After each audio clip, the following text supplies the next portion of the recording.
Right then, welcome back to the channel. 5 things we learned against Liverpool. And as we titled the review yesterday, Casemiro, done. It was catastrophic from him yesterday. It was erratic. He was trying to be maybe a little bit too vertical in his passing. There wasn't really the temperament for the game. For a player that you've got the level of experience that you know is in there and the pedigree of Casemiro, I think it'd be unfair to say that he single-handedly lost us the game, but he single-handedly put us in a position to lose the game. We still could have defended the counter a little bit better, even though we were outnumbered. There were things that United still could have done, but he put us in that position. Now, Ugarte got unveiled to the crowd before the game yesterday. He can't come into the squad quick enough. The problem is the pressure on Ugarte now is going to be so vast, probably a little bit unrealistic, because we are desperate for someone to just not make catastrophic errors in midfield. You don't improve teams by raising the ceiling. You improve teams by lifting the floor. And United's floor against Liverpool was the reason Liverpool won the game. Liverpool didn't carve us open. Their chances came on the back of our mistakes. So we have to fix that. The front four, poor. So Xerxes looked like the game was a little bit too quick for him. He's not the fastest. We know that he's not the fastest. He's there to link play, knit play, and then get involved in and around the D. Ideally, maybe being like the final ball in that at times. You don't think he's going to play too many games as the starting striker. Certainly not too many of the bigger games as the starting striker, but injuries dictated that that was going to be the case. Unfortunately, our 2 best chances fell to Xerxes, and he has to do better with those. The difference at either end of the pitch was Diaz was clinical and Xerxes was not. Fernandes put in one of the worst performances we've seen from him. He just did nothing. Garnacho was lightweight, wasteful, not technically secure, and poor decision making. And Marcus was probably the best of a bad bunch, and he was still a 5 out of 10. Like, Marcus was the one that actually managed to create chances for somebody else that obviously Xerxes then didn't convert, but he was the only one that created chances. I still want to see more from Rashford. You're playing against Trent Alexander-Arnold. You run directly at him because there's a clanger in him. There just is. There's been years and years of evidence of this. Some of Marcus's best goals are being direct against Trent, penetrating into the box as fast as possible, cutting in on his right foot and shooting. And we didn't see that attempt once. Marcus wanted to slow it down. There's not the opportunities in a Manchester United shirt right now to have 5 or 6 different tools to attack in your locker. When it comes to you, you've got to do what got you to the dance, which is the blistering pace, get in behind, and then chop it back inside, probably on your own. And whether it's a confidence thing, whether it's a dealing with the injuries thing, whether it's a form thing, I don't know what it is, but Marcus just does not look potent at the moment. When I look at that squad as a whole, without Højlund, and even with Højlund, I think Højlund does score goals, but does he score 25-30? Because he's going to need to score at least 25-30, or we're in for a shocker of a season. Because I don't think Rashford's getting 10. I don't think Garnacho's getting 10. Bruno doesn't look like he's going to get 10. Xerxes doesn't look like he's going to get 10. And you need to be scoring 70, 80 goals at least across all competitions to start having any sort of a season. So where are our goals coming from? Number 3, midfield mismatch. Now, obviously, Liverpool play a tight 3. We play a 2 and a 1. And Bruno essentially plays like a second striker. So we were overloaded in midfield. Manu struggled against Gravenberch. And probably a little bit against the pace of Slobsly. Bruno just wasn't there in a defensive point of view. It might be better for us to go to like a 4-5-1 kind of shape rather than the 4-4-2. Especially once it moves into that middle third. Casemiro was just non-existent. Again, we've already sort of touched on that, but from a defensive standpoint, he wasn't there. He just wasn't there, and I'm hoping Ugarte is not just there, but maybe 10, 15 yards further back than where Casemiro was. But again, that alone doesn't solve all of the problems that United have got. Okay, you might see maybe some better decisions on the ball. You might see some better recoveries, but it still doesn't score us the goals that we're absolutely lacking. And that's the sort of panic and the worry a little bit. It was an absolute mismatch in midfield. Mainoo was almost playing on his own, and he wasn't free of errors as well. He caused an error which led to a goal, but he looked like the one most likely to actually do anything because Bruno just didn't get on the ball at all, and he didn't defend. So he was asking Mainoo to do the job of three men, and he's the teenage, inexperienced one of the three here. The club captain and the guy that's won the lot in Casemiro have allowed an 18-year-old to carry the can for an entire midfield, and that's not on, in my opinion. Dalot, a little bit of credit for someone, and actually Mazraoui as well. But look, we'll start it on Dalot, because Dalot was our player of the year last year, and he was probably our best player yesterday, which isn't saying a lot. I don't think he gets a lot of the credit he deserves from the fans. But the most noticeable thing about Dalot's performance was that he played like he understood the fixture. And sometimes in these games, United, when we were shit, beat Liverpool consistently in the 80s. And City, when they were shit, caused quite a few upsets of United when we were cock of the walk. And that was because their players treated it like it was their cup final, and our players treated it like it wasn't. We might have had Juventus coming up in a week. Who gives a fuck about City this weekend? And the attitude that you go into those performances with, they matter. Now, Mazraoui just was composure and duels personified. But Dalot played like it mattered to him. And sometimes that's really, really, really important. I don't think he was massively to blame for any of the goals. You can argue he was high up the pitch, but that's clearly an instruction. We're clearly looking to try and overload and higher up the pitch.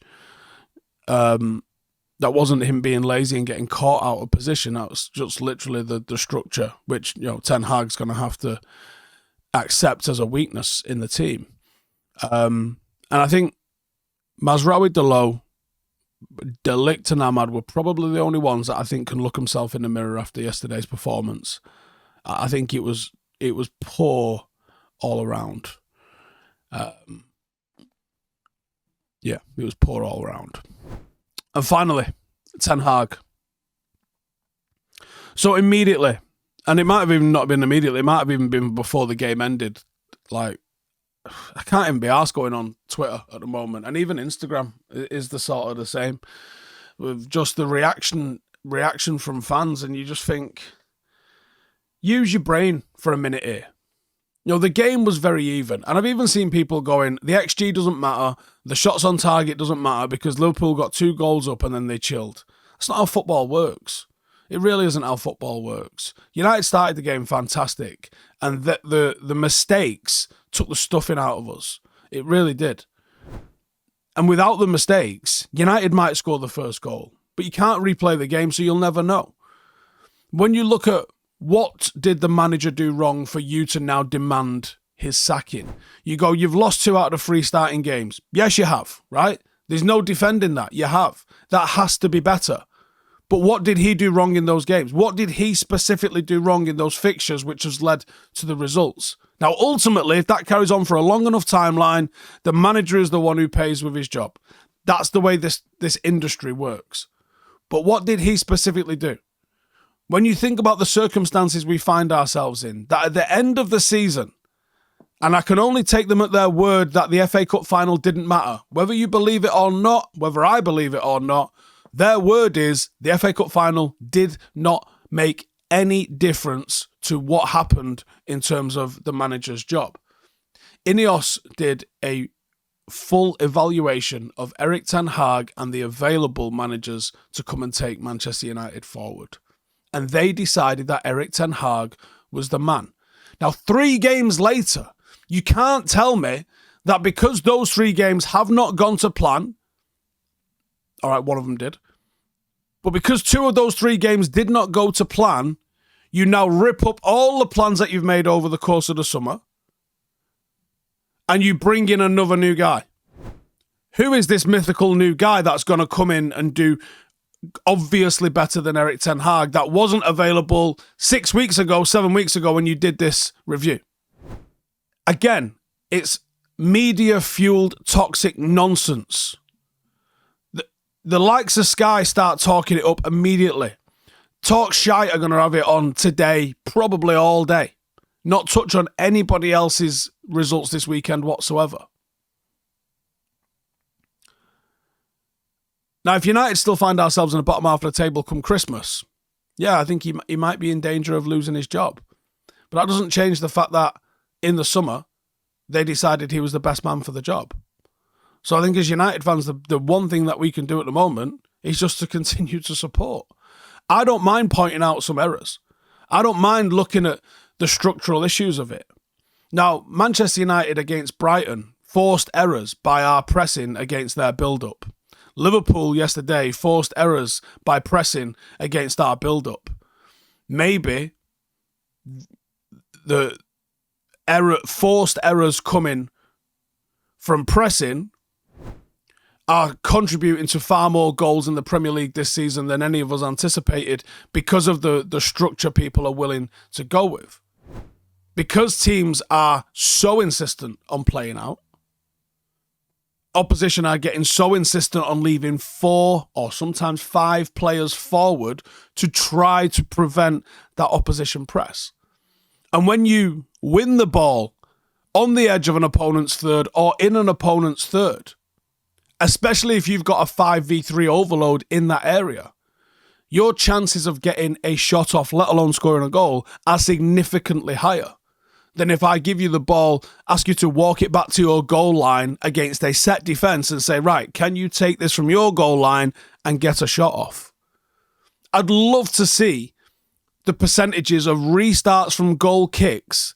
What percentage of restarts from goal kicks result in a shot for the goal kick taking team versus a shot for the opposition? That would be fascinating to find out, wouldn't it? And I think one of the reasons why we saw teams move from fucking it off as long as we could and hoping our big number 9 can battle their centre-half for it, that felt like a 50-50. The reason people started going away from that is because they wanted more control in games. And the reason that they started to play out was because it was a more predictable entry into the middle third of the pitch where you could be in control of the ball.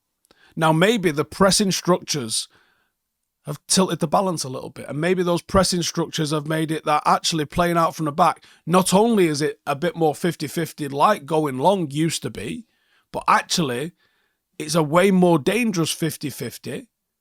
Because if you lose the ball in your third, it's not like losing the ball just inside the opposition half. They've still got 8 players to play through. But if it's 5 against 3, they're getting a shot off almost every single time. So I think there's going to be some evolution in football where we're going to see maybe a little bit more emphasis on going long, maybe a little bit more emphasis on being a little bit more direct. You might see a little bit more evolution in how teams play out. You might just see teams go, fuck it. We've got a big old boy like Xerxes up front. Send it. Because centre-halves are no longer the 6'3", 6'4" monsters that they used to be. So it kind of gives you a chance. You know what I mean? If you were sending a ball up to Xerxes and Martinez was up against him, that might be more favourable than trying to play out against some of the best presses in the Premier League, wouldn't it? It's food for thought anyway. And that's what a good coaching staff and manager should be doing at the moment. Now, is he under pressure? Of course he is. He's the Manchester United manager. You know, you're under pressure no matter what happens. Fergie had 6-7 titles in the bag and was under pressure. You know, Erik Ten Hag, after finishing 8th and being backed in the summer, is he under pressure? Absolutely. You know, and there's errors in how he set the team up. Maybe having both fullbacks bomb on against Liverpool in the first half wasn't the move. Maybe it was later in the game we had to take a little bit more risk. Maybe earlier in the game, not conceding when the not conceding thing, especially when we've got so few in-form goal scorers. I was saying to my dad, just before Liverpool's disallowed goal went in, I was saying to my dad, I think United can win this game 1-0. But if they score, I don't see us scoring 2. Because I don't know where those goals come from.